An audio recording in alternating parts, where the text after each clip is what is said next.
convido você a meditar. Meditar, a ler, a compreender. Compreender as Sagradas Escrituras. Compreender que a sua vida não deve ser firmada apenas nos seus conhecimentos, mas sim naquele conhecimento que é invariável. Naquele que não há sombra de variações. Naquele que encarnou. Naquele que deixou a sua marca gravada em todos os corações. Naquele que é imutável. Que você possa continuar a clamar todos os dias para que possa compreender a boa, perfeita e agradável vontade de Deus.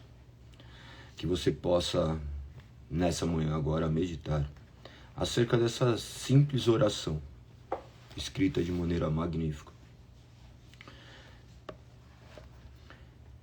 Vamos à oração. Regeneração.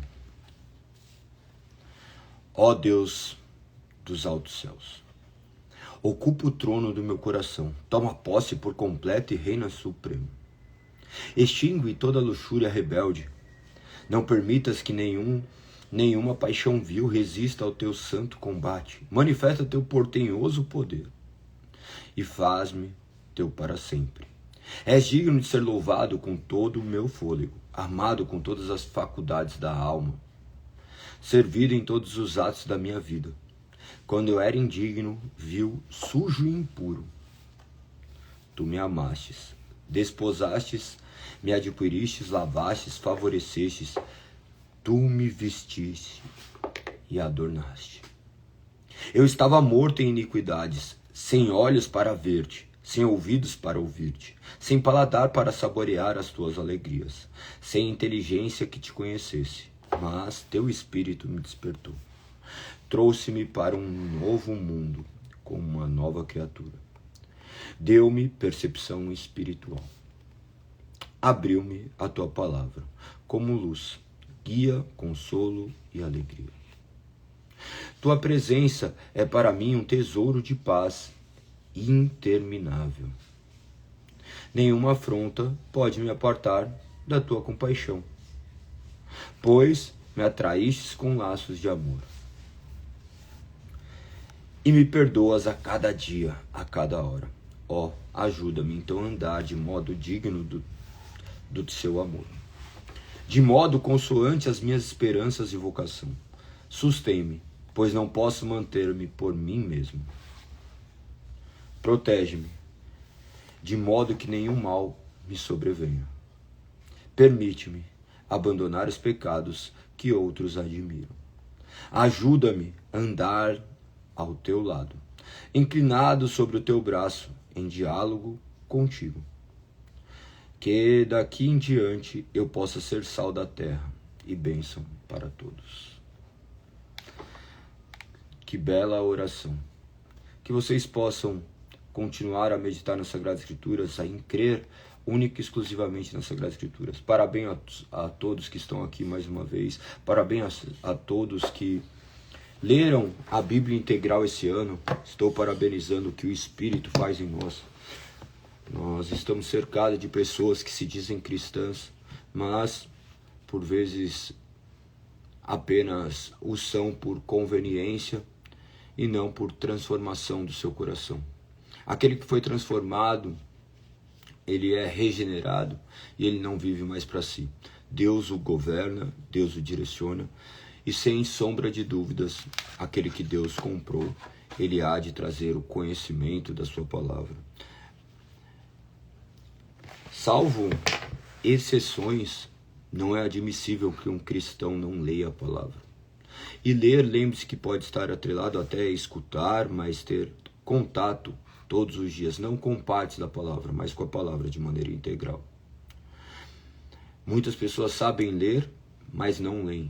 E elas não são diferentes daqueles que, porventura, são analfabetos. O ser humano tem essa mania horrível de... Só um minuto, por favor.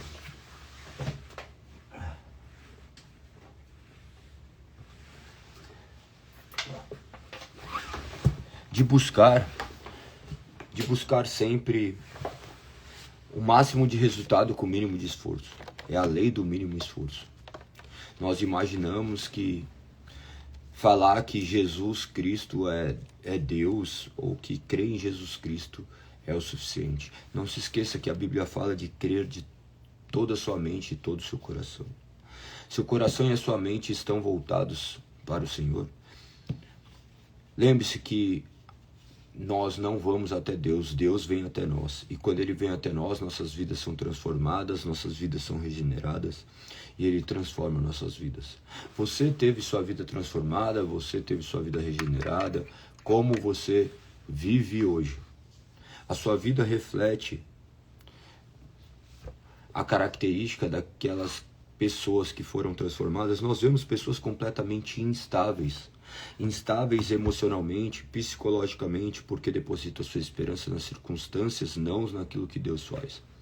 Nós vemos pessoas que estão aptas a fazerem tudo por questões materiais, mas nas suas questões espirituais são completamente instáveis. E a sua vida também será considerada completamente instável, porque ela não está firmada naquilo que deve ser firmado. Nós temos visto o sofrimento deste homem, Paulo, aquele que passou por milhares de circunstâncias, mas Deus o sustentou, Deus o manteve firme, olhando não para as circunstâncias, mas olhando para quem Deus era. Ele mesmo preso, mesmo sendo açoitado, ele continuou, persistiu, perseverou, porque o Espírito sustentava. Mesmo diante de prisões, açoites, ele permanecia inabalável na fé que o sustentava. Agora nós temos a realidade daqueles que se dizem cristãos, pessoas que vivem uma completa instabilidade emocional, estão presos aos seus olhos físicos e não conseguem se despir dessa velha natureza. E com certeza não conseguirão, porque não se trata de um esforço colossal humano, se trata sim de um agir sobrenatural divino. Portanto, se você talvez esteja nessas circunstâncias, clame ao Senhor, para que Ele tenha misericórdia da sua vida, para que você possa viver para a honra e glória do nome dEle. Clame para que Ele te fortaleça naquilo que você tem sido fraco. Não encontre em você razões o suficiente. Busque e deposite a sua esperança naquele que não tem sombras de variação, daquele que não muda, daquele que é, daquele que tudo fez, tudo faz e tudo sustenta. Que você possa usar os exemplos que nós temos lido aqui para meditar e continuar, persistir e perseverar, sabendo que Deus que efetua o querer e o realizar, Deus que vai nos capacitar, crendo que Ele ordena algo que muitas vezes nós não conseguimos cumprir. A grande maioria das coisas que Ele nos ordena, nós estamos completamente distantes da perfeição, mas isso nos mostra nossas falhas, nossas limitações e nos faz ir a Ele humilde, clamando para que Ele nos capacite. Deus ordena e dá aquilo que Ele ordena. Ele vai te dar a capacidade de resistir aos dias maus, de persistir em meio às dificuldades. Tenha certeza que você deve clamar para o único que não muda, para o único que pode satisfazer isso. Que você possa hoje, nessa manhã, meditar mais um dia nas Sagradas Escrituras e crer que este Deus, poderoso e soberano, há de nos guardar e nos direcionar. Nós estamos agora no livro de Tito, o número 56, de 66 livros da Bíblia, caminhando para o fim. É maravilhoso poder ter essa visão panorâmica. Creio que esse padrão que nós adotamos esse ano, onde nós abordamos aqui a Bíblia de maneira integral, as principais confissões de fé, Confissão Belga, Catecismo de Heidelberg, Confissão Belga de 1561, Catecismo de Heidelberg, 1563, Sínodo de Dort, 1618 e 19. Depois nós abordamos fomos para 1644, que é a Confissão de Fé de Westminster. Depois nós fomos para a confissão, segunda Confissão de Fé Helvética, e depois a Confissão de Fé de Guanabara. Olha quantos documentos históricos nós meditamos, todos eles ali do século XVI. E agora, lendo de maneira panorâmica a Bíblia, quanto de conhecimento nós adquirimos esse ano. O quanto de quanto privilegiados nós somos por Deus nos capacitar e nos entregar este alimento. Este alimento que deve nos sustentar, que deve nos capacitar, que deve nos direcionar. Que você possa, hoje, colocar a mão na consciência. Já está chegando o fim do ano, talvez você tenha feito mais milhares de promessas, você talvez tenha vivido a vida inteira na igreja, mas completamente distante de Cristo. Conheço milhares de pessoas que vivem isso e oro por essas vidas para que elas sejam transformadas, para que elas não sejam instáveis, para que elas possam ser fortalecidas por Deus. Claro que existem milhares de situações, mas nada fora do controle soberano de Deus. Portanto, que você possa enxergar em Deus o seu refúgio, utilizar a Bíblia como inspiração e direcionamento para a sua vida. Nós temos o exemplo aqui que nós estamos relatando dia após dia de Paulo, ele que escreveu 13 de 27 livros da Bíblia, de forma que grande maioria deles retratando situações que ele estava vivendo de calamidades, e ainda assim ele encontrava momentos para proclamar o evangelho que salva, não se deixando abalar pelas circunstâncias. Este livro agora que nós estamos abordando, que foi escrito na sua segunda prisão, ele estava ali abordando de maneira muito clara e trazendo um direcionamento onde visava libertar almas. Ele estava trazendo um direcionamento, apontando para a verdade das Sagradas Escrituras, como deveria ser organizado, apontando que aquele que era salvo também era regenerado e transformado à imagem e semelhança de Cristo, ainda que imperfeito. Ele manifestava a característica daqueles que nasceram de novo. Não existia, ele apontava para não existir uma acomodação espiritual, uma acomodação onde o homem ficava satisfeito naquilo que ele estava vivendo. A graça que o alcançava, ela naturalmente transformava. A graça, quando aplicada, ela regenerava, ela modificava tudo na vida daquele do qual a graça havia recaído sobre. Ela disciplina, mudava a maneira de viver e, acima de tudo, nos enviava ao mundo onde nós éramos testemunhas vivas do que Cristo faz. Você tem sido uma testemunha viva do que Cristo faz? A sua vida testemunha o agir de Deus? A sua vida testemunha? Você consegue olhar para as dádivas de Deus, ou você tem olhado para todas as tempestades da sua vida e ela tem te paralisado? Observe como a graça de Deus tem impactado a sua vida. Uma fé que não muda a vida, ela não pode ser chamada de fé, porque a fé, segundo aquilo que é definido nas Sagradas Escrituras, ela nos direciona a termos confiança, certezas, a esperança de que aquele que falou há de cumprir todas as suas promessas. Nós devemos manifestar de maneira muito clara essa fé que foi escrita não somente em um livro, mas gravada em nossos corações. Nós somos salvos pela graça, para vivermos para e pela glória de Deus, nas boas obras preparadas para Ele. Vamos à leitura integral de Tito. Eu vou explicar antes o esquema, a organização do qual é feito. Você vai ver ali em 3 etapas essa estrutura. Primeiro, a liderança piedosa, essa daqui que é tida como uma das 3 cartas pastorais, a liderança piedosa, onde vai ter as qualificações dos presbíteros nesse primeiro ponto, e combate aos falsos mestres. Você vai ver isso daqui no primeiro capítulo. No segundo capítulo você vai ter a clara visão de uma vida cristã saudável, o ensino para cada grupo da igreja e a graça como mestre da santidade. E o terceiro, as boas obras e testemunhos, submissão e humildade, a salvação pela misericórdia e a nova vida no Espírito. Dessa forma, nós poderemos ter uma visão completamente abrangente e estruturada do que essa carta diz. Vamos ao que diz as Sagradas Escrituras no seu apontamento no primeiro capítulo, verso 1. Olha como diz: eu, Paulo, escravo de Deus e apóstolo de Jesus Cristo. Olha que interessante. Ele primeiro se coloca como doulos. Doulos é a palavra utilizada para escravos. Escravos de Deus. Escravo de Deus. Depois ele coloca apóstolo de Jesus Cristo. Hoje, o título vem antes.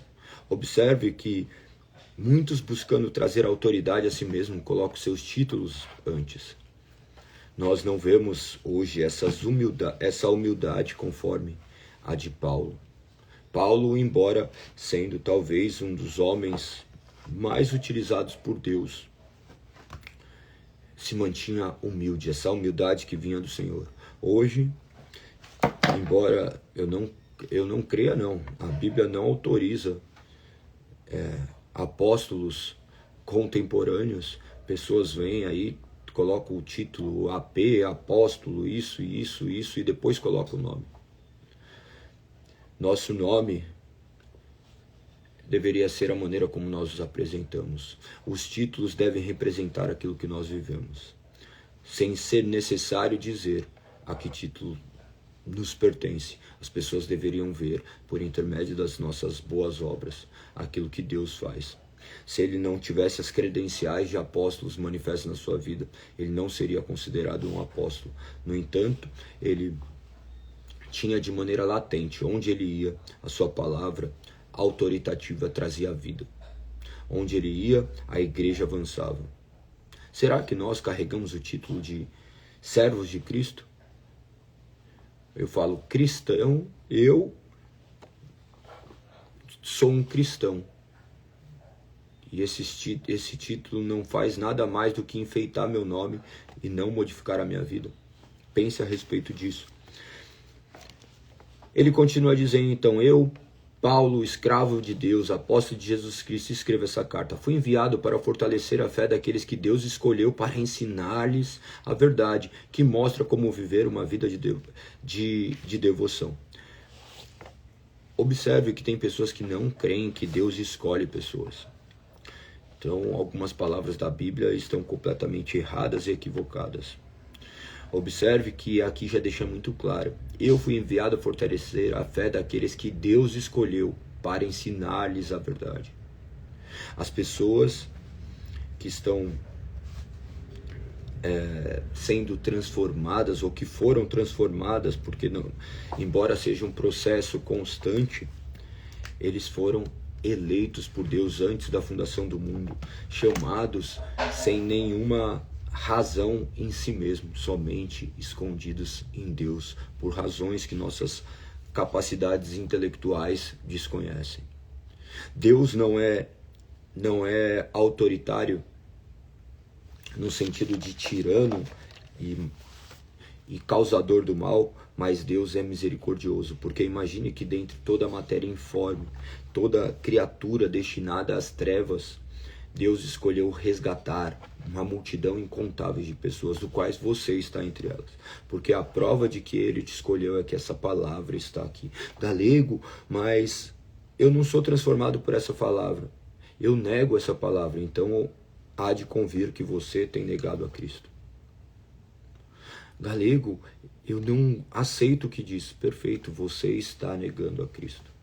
Galego, eu concordo com tudo que está escrito, então viva o que está escrito e você manifestará que a verdade é real, que Cristo o escolheu, porque sozinho você não pode ser transformado, e por intermédio dessas palavras Ele transforma o seu coração e regenera. Esse é o meio utilizado por Deus para regenerar o homem caído. Que você possa confiar nessas palavras e crer que ele escolheu pessoas do quais essas palavras têm sido propagadas. Da mesma forma que Paulo foi enviado, nós também somos enviados a proclamarmos esse evangelho e mostrar do que se trata essa palavra que gera vida e transformação. E ele continua: e para ensinar-lhes a verdade que mostra como viver uma vida de devoção. Esse primeiro parágrafo, esse primeiro versículo, primeira frase, ele já nos traz milhares de informações que nós poderíamos ficar dias e dias falando sobre ela. Observe que primeiro ele é chamado por Deus e depois ele é enviado a proclamar uma palavra, sabendo que essa palavra haveria de penetrar o coração de todos aqueles que Deus havia eleito desde antes da fundação do mundo, de forma que essas palavras ensinam a verdade e mostram também a maneira de viver uma vida que glorifica o nome de Deus. Não basta apenas conhecer a palavra, é necessário viver a palavra. Muitos dizem conhecer, muitos dizem viver, mas a maioria vivem simplesmente para si mesmos. Galego, então Deus não quer que eles não vivam, não, Deus deseja que eles vivam. Eles que são rebeldes não querem. E da mesma forma que você é rebelde para acordar, da mesma forma que você é rebelde negligenciando aquilo que você deve fazer. Mas Deus misericordiosamente nos acorda, nos desperta, e mais cedo ou mais tarde Ele há de despertá-lo para viver de maneira que o Senhor seja glorificado. Imagina que vocês preferem dormir 30 minutos a mais, 40 minutos a mais, esperando que isso faça diferença na sua vida hoje. Será que você tem se aplicado como deveria? Será que você tem vivido conforme deveria? Lembre-se que esse homem aprisionado fez aquilo que nós negaríamos completamente fazer. Se fosse nós talvez negaríamos Cristo diante da nossa vida em risco. Se colocarem uma arma na cabeça, na nossa, talvez nós falaríamos que morreríamos, mas se colocar na cabeça de quem nós amamos, se colocar uma arma na cabeça dos nossos filhos, dos nossos pais, falar assim, se você falar que você é cristão, ele morre, você negaria Cristo. Justamente por falta da convicção, a convicção da verdade, por acreditar que você seria responsável por aquela vida que está ali com uma arma apontada na cabeça. Olha que interessante. Nós temos que refletir e olharmos para aquilo que eles estavam vivendo e vendo se nós viveríamos isso, para podermos identificar se de fato nós temos vivido uma fé verdadeira ou uma fé completamente moldada por um ambiente que nos cerca. Nós vivemos num país que foi colonizado pelos portugueses, a fé foi implantada em nós, não uma fé verdadeira, genuína, mas um modo de comportamento, não uma fé que emana das Sagradas Escrituras. Que nós possamos refletir acerca disso, de observarmos se nossos passos condizem com o que as Sagradas Escrituras dizem. Vamos continuar então o capítulo 1 de Tito, verso 2. Essa verdade lhes dá a esperança da vida eterna que Deus, aquele que não mente, prometeu antes dos tempos eternos. Ele já traz aqui o direcionamento para onde a palavra aponta. A palavra aponta para uma vida eterna, do qual ele proclamava e direcionava, sabendo que era Deus que aplicava essas palavras no coração. No verso 3, e agora no devido tempo, ele revelou essa mensagem que anunciamos a todos. Observe que essa palavra estava escondida em Cristo Jesus. Depois que Cristo ascende aos céus, ele envia seu Santo Espírito, capacitando homens a proclamar essa palavra, essas palavras que ficariam eternas e seriam imutáveis. Essas palavras que não existem novos acréscimos e que estão completamente presas a esses 66 livros. Galego, e os outros livros? Então você tira a autoridade deles? A palavra de Deus é autoritativa e nós, enquanto cristãos protestantes, nós reconhecemos apenas esses 66. Os outros livros que são considerados deuterocanônicos ou apócrifos, eles não foram considerados inspirados por Deus, não por homens, mas a igreja não reconhecia já dessa forma. A igreja, não uma igreja em uma em uma determinada região, mas as igrejas do quais compartilhavam da fé cristã, eles não utilizavam esses livros como autoritativos. Então, nós preservamos aquilo que aconteceu no passado e crendo que esses 66 livros são mais do que o suficiente. 1189 capítulos direcionam e apontam nossa vida como ela deveria ser. Nós olhamos, obedecemos e cremos que Deus nos capacita a sermos obedientes. E no devido tempo Ele nos corrige, da mesma forma que no devido tempo Ele revelou. Continua a dizer que anunciamos essa mensagem por ordem de Deus, nosso Salvador. Fui encarregado de realizar esse trabalho em favor dele. Paulo, trazendo autoridade e capacitado por Deus a proclamar essa mensagem do qual ela é estendida a nós. Você também é responsável, que você possa viver para a honra e glória de Deus, que mesmo aprisionado diante de todas as intempéries da vida, todos os dissabores dessa vida, que você entenda que nada disso está fora do controle de Deus, que em toda circunstância você possa render glórias a Deus, sabendo que Ele é seu Senhor e Salvador e Ele direciona a sua vida. Que mesmo diante de negativas, diante de abandonos, você saiba que Deus que te chamou, Ele jamais te abandonará e Ele continuará a lhe capacitar a viver para a honra e glória dEle. Ele diz no verso 4, escreva a Tito, meu verdadeiro filho na fé, que compartilhamos. Que Deus, o Pai e Cristo Jesus, nosso Salvador, lhe deem graça e paz. Verso 5, deixei na ilha de Creta para que você completasse o trabalho e nomeasse presbíteros em cada cidade conforme eu instruí. Ele estava falando acerca da instrução da igreja, da sua organização física. O presbítero deve ter uma vida irrepreensível. Ele trata aqui especificamente daqueles que presidiam, guardavam e direcionavam a igreja. Presbítero, os cargos autoritativos que emanam da Sagrada Escritura são os presbíteros e os diáconos que formam essa estrutura da igreja. Galego, mas eu sou chefe de mídia, isso daí são questões organizacionais, mas não títulos que foram dados e ordenados segundo as Sagradas Escrituras. Eu faço isso e aquilo. Perfeito, isso daí é uma forma simplesmente de organização, mas a autoridade está sobre o Supremo Pastor, Cristo Jesus, o nosso pastor, aquele que guia nossas vidas. Ele é a porta, Ele é aquele que nos guarda, mas a nossa organização aqui passa por intermédio das Sagradas Escrituras, que direciona a forma como deveremos fazer. Galego, pode ter isso? A questão de pode ou não pode deve estar atrelada ao que as Sagradas Escrituras dizem. As Sagradas Escrituras tratam dessas nomeações de presbíteros e diáconos. Você vai ver hoje cátedras, uma série de outros títulos do quais nós não vamos ver nas Sagradas Escrituras. São títulos que muitas vezes tentam conferir autoridade ao homem por intermédio de título, mas a verdadeira autoridade não vem do título do qual lhe é pronunciado, mas da vida que você vive. A verdadeira autoridade está em viver uma vida que glorifique o nome de Deus. Então, ele aponta isso já de maneira muito clara nesse parágrafo, nesse verso que nós lemos. O presbítero deve ter uma vida irrepreensível. A sua vida irrepreensível manifesta uma vida que está entregue a Deus, que é direcionada por Deus.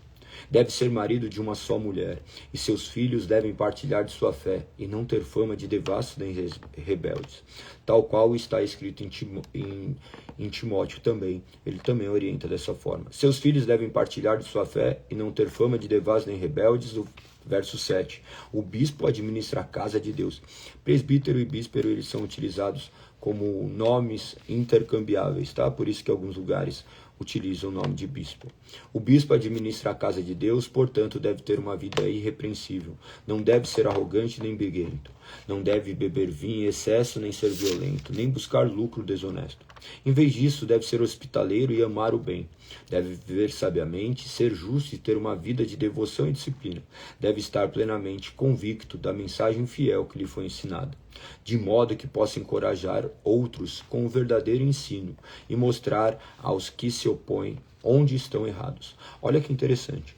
No verso 9, deve estar plenamente convicto da mensagem fiel que lhe foi ensinada.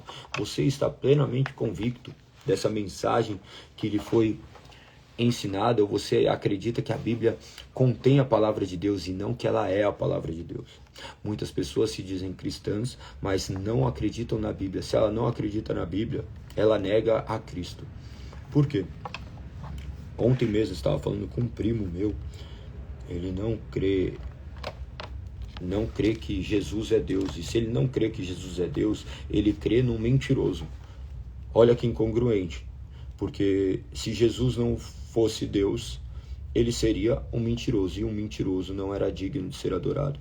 Então, ele olha para o mentiroso e fala que legal, ele fez algumas coisas boas. E aquilo de ruim, imagina, é um louco. Porque não existe outra característica. Jesus ou é Deus ou ele é louco. Não existe outro lugar que você possa colocá-lo. E um louco mentiroso ainda. Louco dá para pôr 3, né? Louco, mentiroso ou ele é Deus. O que de fato nós cremos, porque as Sagradas Escrituras apontam para isso.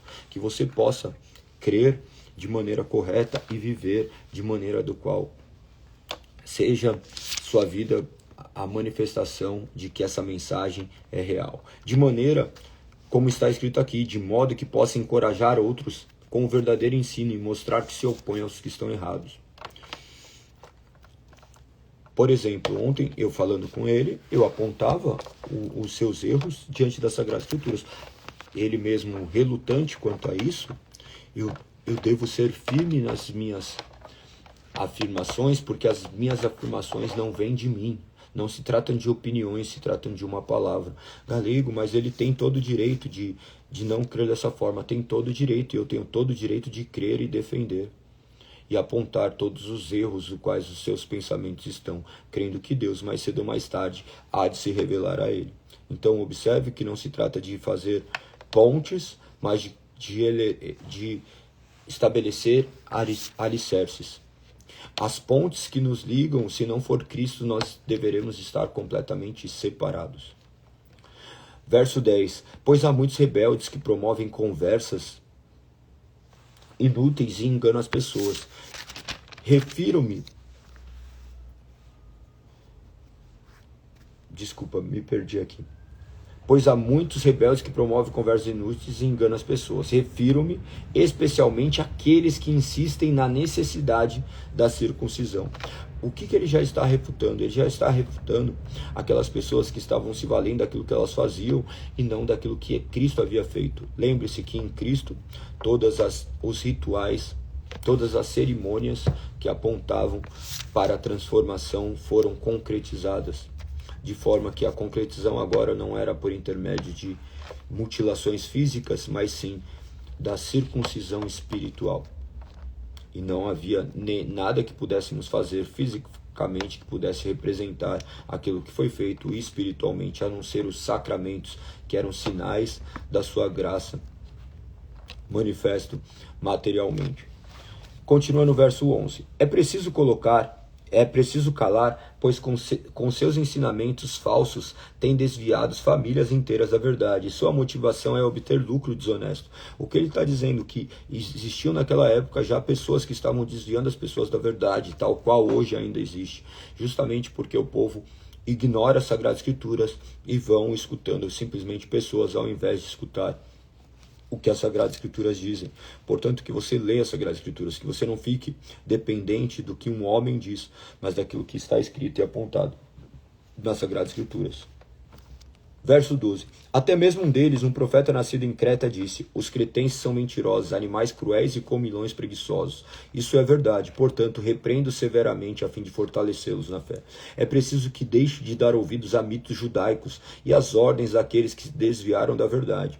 Para os que são puros, tudo é puro, mas para os corruptos e descrentes, nada é puro, pois têm a mente e a consciência corrompida. Afirmam que conhecem a Deus, mas o negam por seu modo de viver. São detestáveis e desobedientes e não servem para fazer nada de bom. Do qual essas palavras também retratam a realidade de hoje. Quantos são desobedientes e negam a Cristo pelo seu modo de viver. Portanto, que você examine a sua vida. Não é para você ficar falando, olha o que está escrito aqui, aquela pessoa não é. A questão é, a sua vida representa. Você não pode mudar ninguém. O que você pode é viver para a glória de Deus e orar para que o Senhor o transforme. Lembre-se que esses mitos judaicos, essas questões ritualísticas ainda estão completamente atuais nas nossas igrejas hoje. Muitas igrejas estão mais se valendo do que o homem pode fazer do que aquilo que Cristo fez. E o homem não pode se salvar sozinho. Continuando, vou fazer menos pausas porque eu tenho que sair para dar aula. O ensino correto na vida da igreja. Capítulo 2. Mas, quanto a você, que suas palavras reflitam o ensino verdadeiro. Os homens mais velhos devem exercitar o autocontrole, a fim de que sejam dignos de respeito e vivam com sabedoria. Devem ter uma fé sólida e ser cheios de amor e paciência. Semelhante às mulheres mais velhas, devem viver de modo digno. Não devem ser caluniadoras nem beber vinho em excesso, antes devem ensinar o que é bom. Devem instruir as mulheres mais jovens a amar o marido. Lembre-se que aqui em Timóteo ele traz algumas restrições quanto a questão das mulheres, e aqui ela traz de maneira muito clara a forma como as mulheres iriam impactar aquela sociedade. Semelhante às mulheres mais velhas, devem viver de modo digno, não devem ser caluniadoras nem beber vinho em excesso, antes devem ensinar o que é bom, devem instruir as mulheres mais jovens a amar o marido e os filhos, a viver com sabedoria e pureza, a trabalhar no lar e fazer o bem, a ser submissas ao marido. Assim não envergonharão a palavra de Deus. Observe que a palavra de submissão, ela é completamente bíblica. A submissão não está atrelada a uma obediência servil, mas está debaixo de uma missão. Se você não está do lado de um homem que é fiel a Deus, você não está debaixo de uma submissão, você está debaixo sim de uma autoridade tirana. Mas se você serve um homem, se você está ao lado de um homem, se você está casada com um homem, se você vive a família do lado de um homem, de um servo de Deus, você deve viver em submissão debaixo da mesma missão, controlando e guardando o seu lar, vivendo com sabedoria e sendo como um alicerce neste lar. Portanto, que você, antes de se envolver com alguém, observe se essa pessoa está escondida em Cristo. Continua dizendo, assim não envergonharão a palavra de Deus. Verso 6, da mesma forma incentive os homens mais jovens a viver com sabedoria. Você mesmo deve ser exemplo da prática de boas obras. Tudo o que fizer deve refletir a integridade e a seriedade de seu ensino. Observe que falava assim, não deve ser simplesmente o que você fala, mas o que você faz. O que você faz deve glorificar o nome de Deus. Verso 8. Sua mensagem deve ser tão correta a ponto de ninguém a criticar. Então os que se opõem a nós ficarão envergonhados e não terão nada de ruim para dizer a nosso respeito. Verso 9. Quanto aos escravos, devem sempre obedecer a seu senhor e fazer todo o possível para agradá-lo. Não devem ser respondões nem roubar, mas devem mostrar-se bons e inteiramente dignos de confiança. Assim tornarão atraente em todos os sentidos o ensino a respeito de Deus, nosso Salvador. Caso você não saiba, imperava a escravidão. Lembre-se que o povo de Deus era um povo escravizado. Tá? Então, o povo de Deus é oriundo de um povo que viveu em escravidão e Cristo os libertou, simbolizando a nossa escravidão ao pecado do qual nós somos libertos. Quando abordamos essa questão de escravidão, nós podemos olhar, claro, guardadas as devidas proporções, a questão de empregados, onde devem obedecer aos seus patrões, de maneira que eles fazem o que fazem, não para glorificar o nome de homens, mas glorificar o nome de Deus, vivendo de maneira completamente correta. Então adequam essa realidade. Verso 11, pois a graça de Deus foi revelada, e a todos traz salvação. Somos instruídos a abandonar o estilo de vida ímpio e os prazeres pecaminosos neste mundo. Devemos viver com sabedoria, justiça e devoção, enquanto aguardamos esperançosamente o dia em que será revelada a glória de nosso grande Deus e Salvador, Jesus Cristo. Ele entregou sua vida para nos libertar de todo pecado, para nos purificar e fazer de nós, seu povo, inteiramente dedicado às boas obras. Olha que interessante. Verso 14, ele entregou sua vida para nos libertar de todo o pecado. Cristo morrendo nos liberta do poder do pecado e ele nos purifica nos purifica e fazer de nós seu povo. Por intermédio da morte, ele resgata um povo, do qual essa morte é eficiente e eficaz, e ela nos transforma, de modo que agora nossa vida glorifica o nome de Deus, manifestando o poder do teu sangue. Verso 15. Ensina essas coisas e encoraje os irmãos a praticá-las. Corrija-os com autoridade. Não deixe que ignore o que você diz. Portanto, não tenha medo de falar o que é errado, ainda que isso custe amizades. Pense que nós somos chamados a sermos fiéis a Deus e não meramente agradarmos homens. Não se importe em falar a verdade, ainda que isso lhe custe a sua boa reputação que você tanto preza. Sua reputação diante dos homens não vale nada diante de Deus.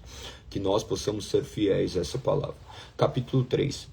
Lembre-se a todos que se sujeitem ao governo e às autoridades. Aqui ele já traz também toda essa organização. Nós estamos sujeitos ao governo e às autoridades. Devem ser obedientes, sempre prontos a fazer o que é bom. Não devem caluniar ninguém, mas evitar brigas, que sejam amáveis e mostrem a todos verdadeira humildade.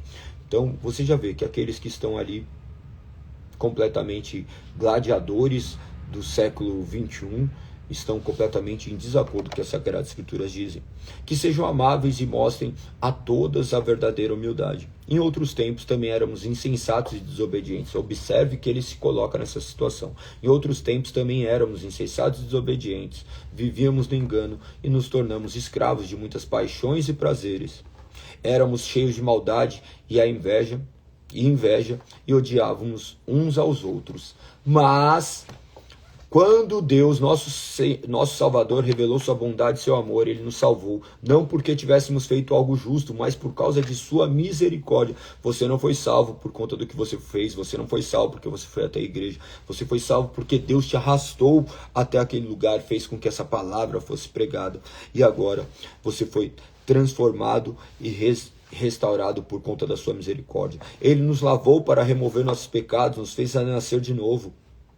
E nos deu uma nova vida, não uma vida melhorada, tá? É uma nova vida. Se sua vida não é nova, você não morreu. Que é necessário que você morra e viva para a glória de Deus. Uma nova vida por meio do Espírito Santo. Generosamente derramou o Espírito sobre nós, por meio de Jesus Cristo, nosso Salvador. Por causa de sua graça nos declarou justos e nos deu a esperança de que herdaremos a vida eterna.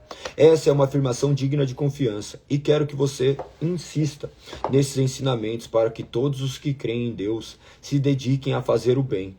São ensinamentos bons, benéficos para todos. Não se envolvam em discussões tolas sobre genealogias intermináveis, nem em disputas e brigas sobre a obediência às leis judaicas. Essas coisas são inúteis e perda de tempo. Se alguém tem causado divisão entre vocês, advirtam uma primeira e uma segunda vez. Depois disso, não se relacione mais com ele. Observe que fala aqui de exclusão de pessoas da sua vida. Então, não é toda pessoa que você tem que andar do lado. Preste muita atenção. Tais indivíduos se desviaram da verdade e condenaram a si mesmos com seus pecados. Verso 12. Planeje enviar-lhes Artemas ou Tíquico. Assim que um deles chegar, procure ir ao meu encontro, em Nicópolis, pois decidi passar o inverno ali.